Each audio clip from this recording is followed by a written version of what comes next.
एक महत्त्वाची बातमी, ठाकरेंचे आमदार विधानसभा अध्यक्षांच्या भेटीला गेल्याची सुद्धा माहिती मिळते। ठाकरेंचे आमदार विधानसभा अध्यक्षांच्या भेटीला गेलेले आहेत। दरम्यान आज महाविकास आघाडीची सुद्धा विरोधी पक्षनेते पदासाठी आणि त्या चर्चेसंदर्भात बैठक होणार आहे। दुसरीकडे आता ठाकरेंचे आमदार विधानसभा अध्यक्षांच्या भेटीला गेल्याची माहिती सुद्धा मिळते। त्यामुळे विधानसभा विरोधी पक्षनेते पदाच्या या चर्चेसाठी त्यांच्यामध्ये ही भेट झाली का, अशी एक चर्चा सध्या सुरू झाली आहे।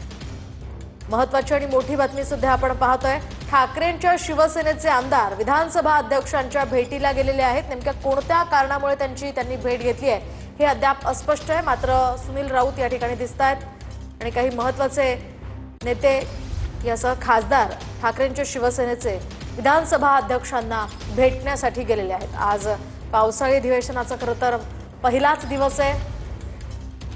विधान भवनाच्या पायऱ्यांवर ठाकरेंच्या शिवसेनेने सुद्धा मराठीच्या मुद्द्यावर आंदोलन केलं होतं। दुसरीकडे विविध मुद्द्यांवर त्या ठिकाणी आज चर्चा होणार आहे। मात्र त्याआधी ठाकरेंच्या शिवसेनेचे आमदार विधानसभा अध्यक्षांच्या भेटीला गेल्याची माहिती आहे। अधिकची माहिती जाणून घेऊयात आमचे प्रतिनिधी निवृत्ती बाबर यांच्याकडून। निवृत्ती, काय सांगाल, काय नेमकं कारण असू शकतं या भेटीचं? नक्कीच मोहिनी, आपण जर पाहायला गेलं तर अधिवेशनाचा आजचा पहिला दिवस आहे आणि सर्व ठाकरेंचे आमदार विधानसभा अध्यक्ष राहुल नार्वेकर यांच्या भेटीसाठी गेलेले आहेत। कारण की त्यांच्या पक्ष कार्यालय जे आहे ते पक्ष कार्यालय आम्हाला नवीन देण्यात यावं अशी त्यांची मागणी आहे। अधिवेशनाच्या पहिल्या अधिवेशनावेळीच ठाकरेंच्या आमदारांनी सर्वांनी पत्र दिलं होतं आणि या कार्यालय अजून देखील अध्यक्षांकडून देण्यात आलेलं नाही। त्याच्यामुळे ते नवीन कार्यालय आम्हाला देण्यात यावं अशी मागणीसाठी सर्व आमदार जे आहेत ते विधानसभा अध्यक्षांच्या भेटीसाठी गेलेले आहेत। त्यामुळे अजय चौधरी, वरुण सरदेसाई, त्यासोबतच महेश सावंत, मनोज जामसुदकर या सर्व आमदारांचा जो आहे तो यामध्ये समावेश आहे।